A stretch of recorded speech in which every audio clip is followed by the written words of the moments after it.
Hello everyone, আশা করি সকলেই ভালো আছেন। বিএস কোডে প্রোগ্রাম লিখতে গিয়ে অনেক সময় নানান ধরনের ইররের সম্মুখীন হই। অনেকটা সময় পার করে দিই সেই ইররটিকে সলভ করার জন্য, কিংবা আমরা বুঝতেও পারি না কোথা থেকে এই ইররটি আসছে। তখন আমরা কি করি? আমাদের মোবাইলকে ইউজ করে আমাদের মনিটর কিংবা ল্যাপটপের একটি আড়াআড়ি ছবি তুলি, বিভিন্ন গ্রুপে ছড়িয়ে বেড়াই। একটু ভাবুন তো কতটা আনপ্রফেশনাল এবং অসুন্দর দেখায় সেই ছবিগুলো। অনেক সময় মানুষের কমেন্টও করে যে আসলে ইমেজটিতে আপনি কি বোঝাতে চাচ্ছেন, কোথায় প্রবলেম ফেস করছেন। কোডগুলো স্পষ্টভাবে বোঝা যায় না। তো সেই প্রবলেমের সলিউশন নিয়ে আজকের আমার এই ভিডিও। তো এই ভিডিওতে আমি দেখাবো কিভাবে আপনি একটি প্রফেশনাল ওয়েতে এবং সুন্দরভাবে একটি ছবি তুলতে পারেন। তো সেটি করার জন্য আমি বিএস কোডের এক্সটেনশনে যাব। সেখান থেকে গিয়ে কোড স্ন্যাপ লিখে যদি আমি সার্চ করি, প্রথমেই একটি এক্সটেনশন চলে আসবে। প্রথমটিকে আমি ওপেন করব।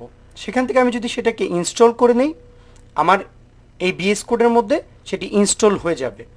তো আমরা একটু সময় দিচ্ছি। আচ্ছা, যখন এটি ইনস্টল হয়ে যাবে দেখতে পাবেন এখানে ডিসেবল এবং আনইনস্টল দেখাচ্ছে। আচ্ছা, আমাদের কাজ শেষ, আর কোনো কিছুর প্রয়োজন নেই।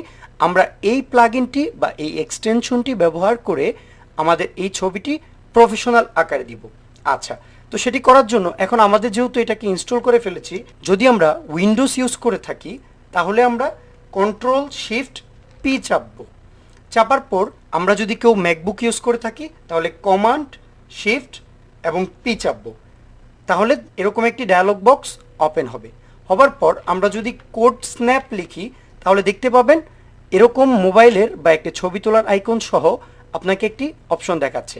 তো সেটিতে আমরা ক্লিক করব। ক্লিক করার পর এখানে দেখতে পাচ্ছেন একটা অপশন চলে আসছে কোড স্ন্যাপ থেকে।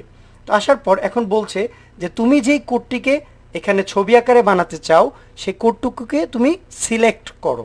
তো আমি চাচ্ছি যে এখানেই একটি কোনো কোথাও প্রবলেম ক্রিয়েট হচ্ছে যেখান থেকে আমাদেরকে ইরর শো করছে। ঠিক আছে, তা এখন আমি চাচ্ছি যে এই কোডটুকে সিলেক্ট করে দিতে, যেটিকে আমাকে ইমেজ আকারে দেখাবে। দেখতে পাচ্ছেন আমি আবার করছি, এখান থেকে এভাবে সিলেক্ট করছি। তো সিলেক্ট করার পর এখানে আমাকে এই এক্সটেনশনটি একটি ইমেজ আকারে ক্রিয়েট করে দিচ্ছে।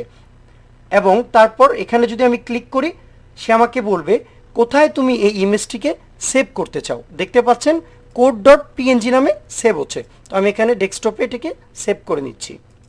সেভ করলাম। করার পর এখন যদি আমি এই ইমেজটিকে ওপেন করি দেখতে পাবেন কতটা প্রফেশনাল এবং প্রত্যেকটি কোড স্পষ্টত বোঝা যাচ্ছে, কোথাও কোনো ঝাপসা দেখাচ্ছে না। তো আশা করি বুঝতে পেরেছেন কিভাবে আপনি এই ইমেজটিকে ক্রিয়েট করবেন।